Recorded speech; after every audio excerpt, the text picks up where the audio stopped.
अच्छे पौधों के लिए सबसे ज़रूरी है अच्छी मिट्टी। आज मैं आपको घर पर आसान तरीके से मिट्टी बनाने का तरीका बताऊंगा।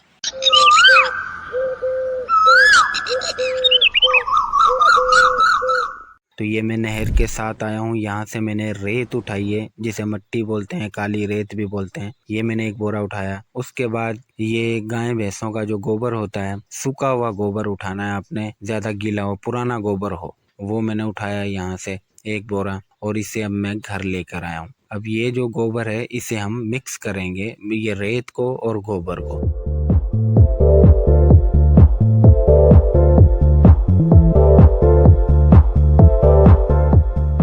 अच्छा, इनको अच्छी तरह मिक्स कर लेने के बाद ये जो थोड़ी सी गुठलियां गोबर की रह जाती हैं, आप इन्हें भी अच्छी तरह तोड़ लें किसी ईंट वगैरह से। के बाद अब हम इससे जो है अपनी, ये मेरे पास तो एक नादी है बड़ी, मैं तो इसमें स्टॉक करता हूँ इसको। आपके पास कोई भी चीज़ हो आप उसमें स्टॉक करें।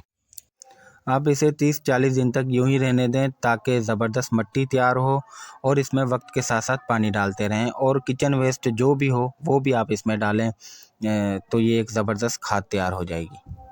इस मिट्टी को तकरीबन 20 दिन हो गए हैं, लेकिन अभी ये फुल तैयार नहीं हुई मिट्टी।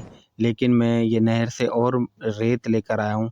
अब इससे इस रेत को इस मिट्टी के साथ मिक्स करके मैं अपना इस गड्ढे में डाल दूंगा, तो ये यहाँ पर खुद ही तैयार होती रहेगी। हल्का मैं इसको पानी देता रहूँगा।